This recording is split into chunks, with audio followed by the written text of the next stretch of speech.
Hello everyone. Today we are going to start with the botany portion of class 12, and our first chapter for this unit test is reproduction in organisms. So let us go into the depth of the chapter. So what is reproduction? Reproduction means production of the new organisms.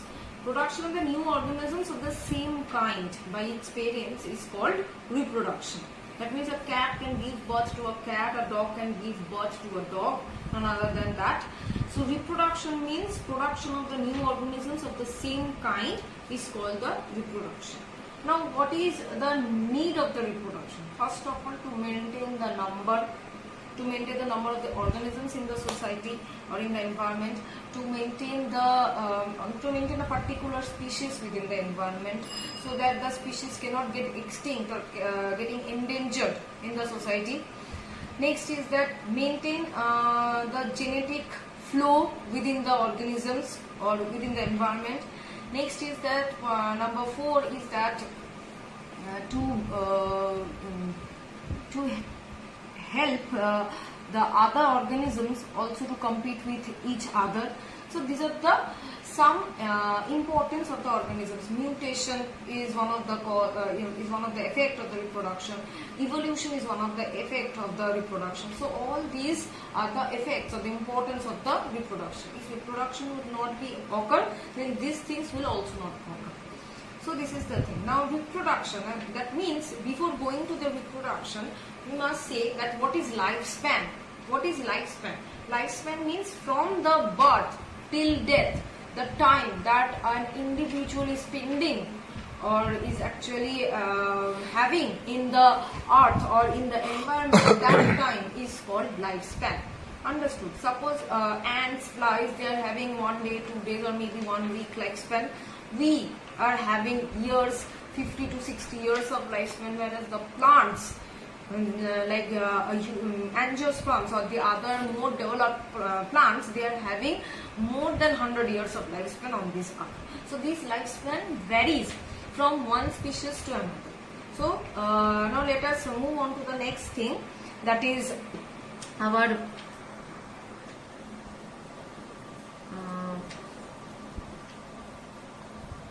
now why does a person will die? Why?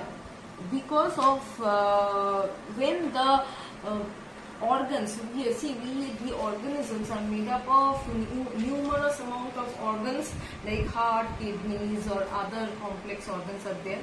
Now when these organs are not functioning properly, they are lacking in their functions, as well as their cellular structure is also deteriorating day by day. At that point of time, those structures actually stop working.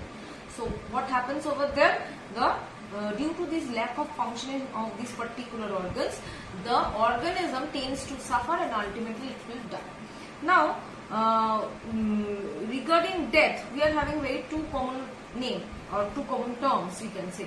First of all is aging and another one is senescence. You are very much familiar with the term aging. Aging means, that means you are growing old. Okay, now what do you mean in scientific language? How can you describe what is to be like to be a growing old? Why? When the organs, as I have told you, that the organs, when they are not functioning properly, they are lacking their efficiency, their cellular orientation is actually now disintegrating. That point of time, your organs are not working properly. And that point of time, that means you are growing old. So aging is the process to grow old, and senescence is the part of the aging. Okay, that means senescence is actually the effect of the aging. Okay, wrinkled skin, body retardation, your inefficient functioning of the bodies, these are the effects of the senescence. And senescence is the effect or a part of the aging. Aging leads to senescence and ultimately senescence leads to death. Understood? So till this much, this is the concept.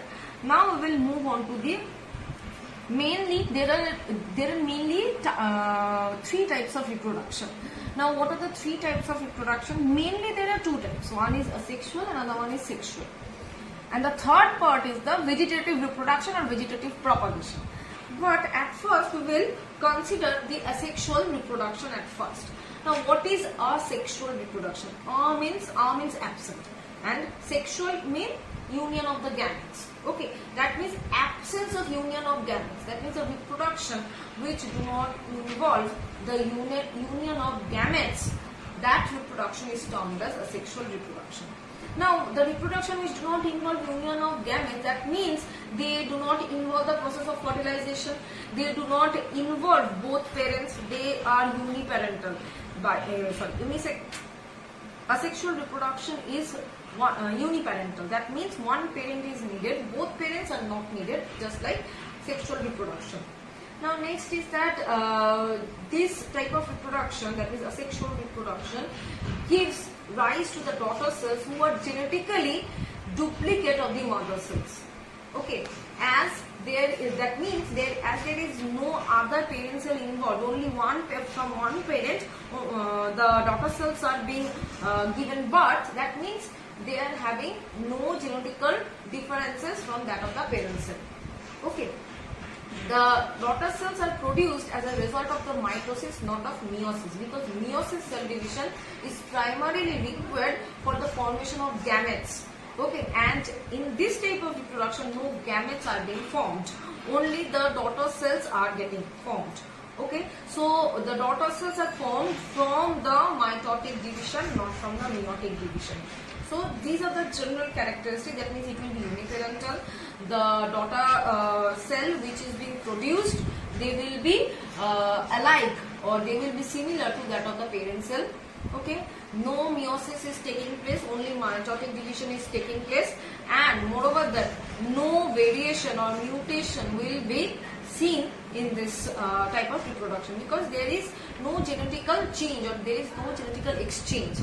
Understood till this much? Now we will go to the types of the asexual reproduction. First of all, there are various types of asexual reproduction. First of all, we will go to the first type, that is the fission. Now, you have read in from the very lower classes that fission is seen in which animal? Is seen in amoeba. So, fission, what does this word fission means? Fission means to break. To break.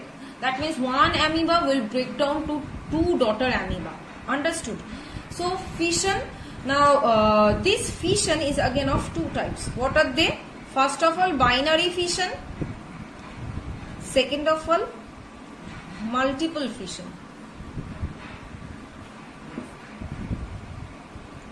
Binary, the word binary. Bi means two. That means one amoeba will be divide to form two amoeba.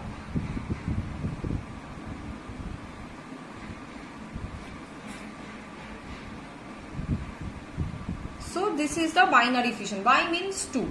Now this binary fission again is of various types. What are the types?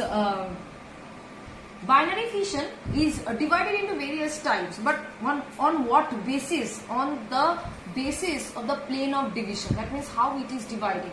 Binary fission is the types of the binary fission is, first type is irregular binary fission. Second type, longitudinal binary fission. Third type, transverse binary fission. Number 4 is oblique binary fission. That means on the how it is being dividing on the plane, on the basis of the plane of division. In case of irregular, the example is amoeba. You just think that this is the structure of the amoeba. It is dividing at any of the surfaces. It can be like this, it can be like this. At any of the surfaces, it is actually dividing. That is why it is called the irregular division. Next, coming to the longitudinal division. Longitudinal means, that means it will, longitudinal means line, length. Okay. Suppose euglena. The example is euglena. The euglena actually divides this way. That means this longitudinally. That is why it is called, that means plane of division is longitudinal. That is why it falls under the category of longitudinal binary fission. Next coming transverse. Transverse means, that means from the middle, that means cross section.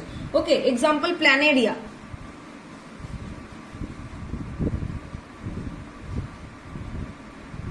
Planaria dividing from this region. Okay, and thus giving to two daughter planaria, and from one mother planaria, two daughter planaria is being formed. It is being cut from this section and it is forming. So this is the transverse. Oblique means obliquely, that means slanting way.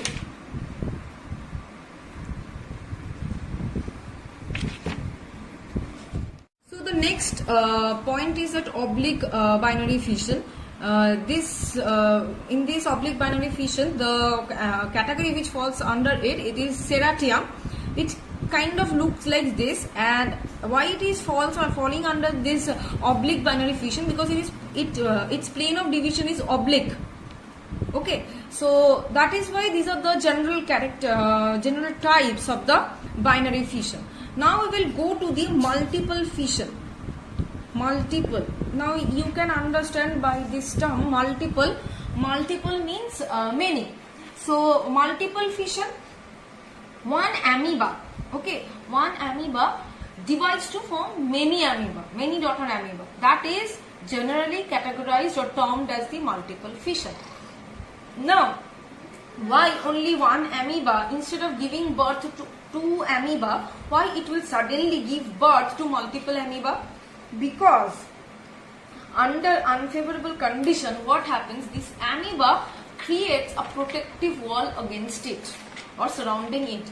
That protective wall is called cyst, C-Y-S-T. Okay, and this cyst is a 3-layered wall. Within this cyst, the amoeba is very much secure and protected. Okay, and none of the harsh climatic factors can affect it. Now, on returning of this favorable condition, this amoeba will give birth to multiple amoeba. But how? Let us consider over here. Suppose this is the amoeba,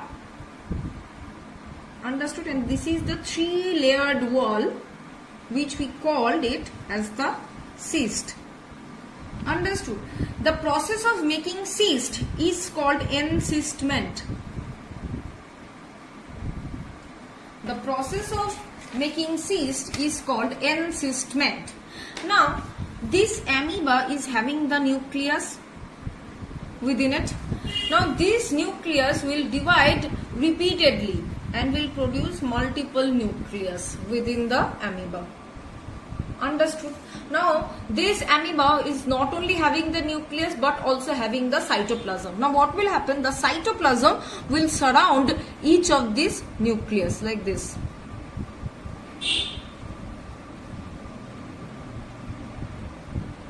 And will form some spore-like structures. Now, when the favorable condition will appear, this cyst or this wall will actually breaks. Okay. This cyst or this wall will break, and ultimately these spores will be released out into this environment. Now, when these spores are released out into the environment, each of these spores will give rise to each of the amoeba. I think till this much it is clear. In this example, it can also be seen in case of Plasmodium. Okay. So, moving on to our next topic. The next topic is budding. Now, you all know what is budding. Formation of bud on the body surface of the parent cell. Now, example of budding is yeast, hydra. These are the examples of the budding. Sorry. So, what happens? This budding is of two types. One is exogenous, another one is endogenous. What is exogenous? The bud which is forming outside the body, that is exogenous. Just like in case of yeast, hydra, they are producing the exogenous bud, and ultimately when the bud grows in size, the parent plant or the parent body cannot hold its weight, and it ultimately gets detached from the parent body and ultimately grow into a new individual. Okay, that is the exogenous, I mean outside the body. Endogenous budding. Endogenous means inside the body. Let us concentrate. What happens? There are some marine sponge.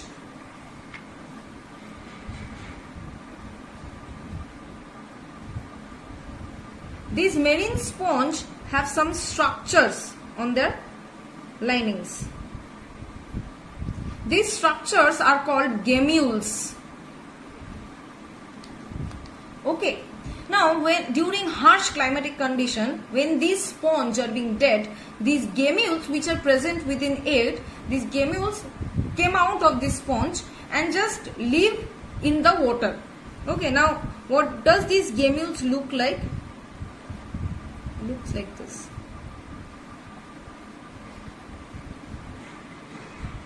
So, having numerous egg cells over here. Numerous.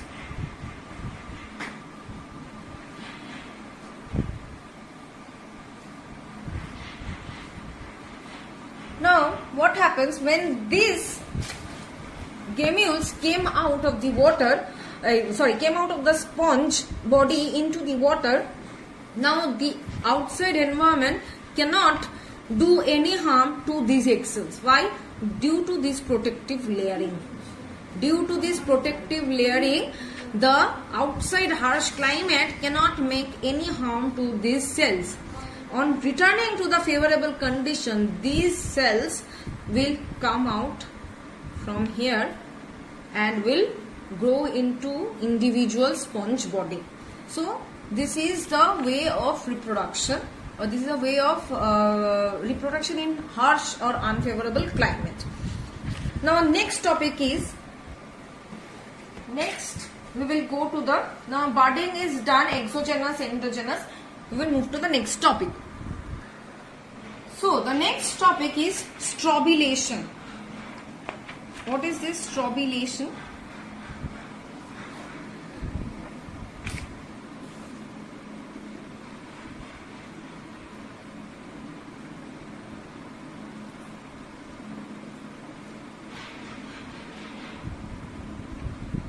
This is a strobila, an animal.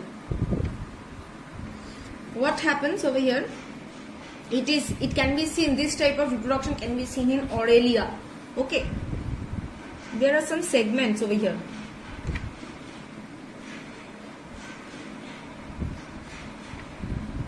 What happens? These segments on maturation will produce some bud-like structures. These bud-like structures are called Ephyra larva. Ephyra larva. See, this is a strobila, structure of the strobila of the Aurelia. These are having some segments. From these segments, what happens? A bud-like structures actually growing, which are termed as Ephyra larva. Now, when all these Ephyra larva will become mature, they will be attached from this strobila and they will individually form each of the strobila. Understood? That means they will be getting detached from this strobila. These larvae will be detached from this strobila and they will produce each of the individual strobila later on. So, these bud-like structures are termed as Ephyra larva. So, this is the example, or this is the structure of the strobilation. Next is that regeneration. You are quite familiar with the term regeneration from very earlier classes. You are reading about it. Regeneration means to regenerate. Like one of the example is starfish. When any one arm of the starfish is being damaged or being cut off, the arm will be regenerated. So, regeneration is a very familiar example. But regeneration is of two types. What are the types? One is reparative.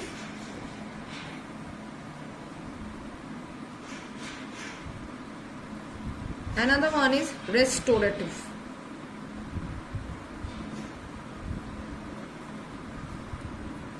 So, reparative, what is this? What can you understand by this term reparative? That means something is getting repaired. When any one arm or any one part of the body is getting damaged or getting destroyed, when they can repair or can again regain that part, that is the reparative regeneration. And what is restorative? Suppose from one part of the body, entire body is developing, that is restorative. That means entire body can be developed in this type of regeneration. So these are the two types. In one part, only parts of the body can be regenerated. The second part, the entire body can be regenerated. Next topic is that gemmules formation. Gemmules formation is just like the endogenous budding that just I have told you in case of sponge. Gemmule means gemma cup, that is a cup that is containing some cells which can ultimately form the new individuals later on. So gemmule formation can be seen in the sponges, marine sponge. Next is that sporulation. What is sporulation? Sporulation means formation of spore.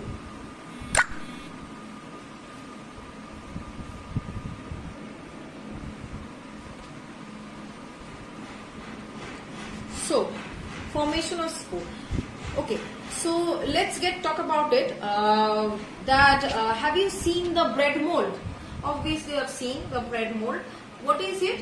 The bread, when the bread is being left for many days, we can see some green stuff like things actually coating on the top of the bread. Okay, so what is it? It is nothing but a fungus. And this fungus we commonly called it as bread mold. This fungus is nothing. The scientific name of this fungus is Rhizopas. Now, how does this fungus looks like?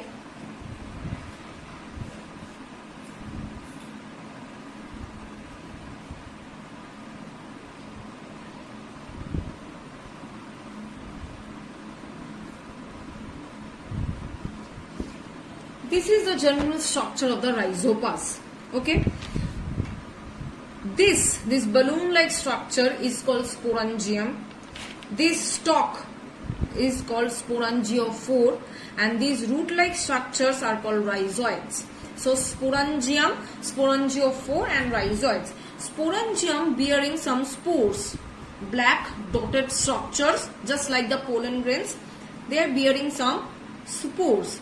Now, what will happen when these spores getting matured? When these spores get matured, this wall of the sporangium break off or being burst out. Okay, and when this wall is being ruptured, these spores within the sporangium will be liberated into the atmosphere. Now, these spores will be blown up by the wind to any kind of favorable or unfavorable region, and if it is getting any kind of favorable condition, it will grow into more rhizopas. So sporulation means formation of spores. So this is one way of reproduction, a sexual reproduction. So there are various types of spores: zoospores, aplanospores, endospores, motile spores, non-motile spores. So there are various types of spores over here. So zoospore means those who each can flow. Flow means motile. Aplanospore means they cannot flow or they cannot move from one place to another. So these are the subtypes of the spore. Now moving on to the next topic. So the next topic is the two more types of spore, is the chlamydospore and akinete. Chlamydospore is a type of non-motile unicellular spore which are at resting period. Akinete, it is not a particularly a spore, it is some of the cells of the filamentous algae. They reserve the food items and they act as the spore. So these are the types of spores, and the types of asexual reproduction is done. On our next video, we will continue with the vegetative propagation and sexual reproduction. So till this much I think you are not having any problem.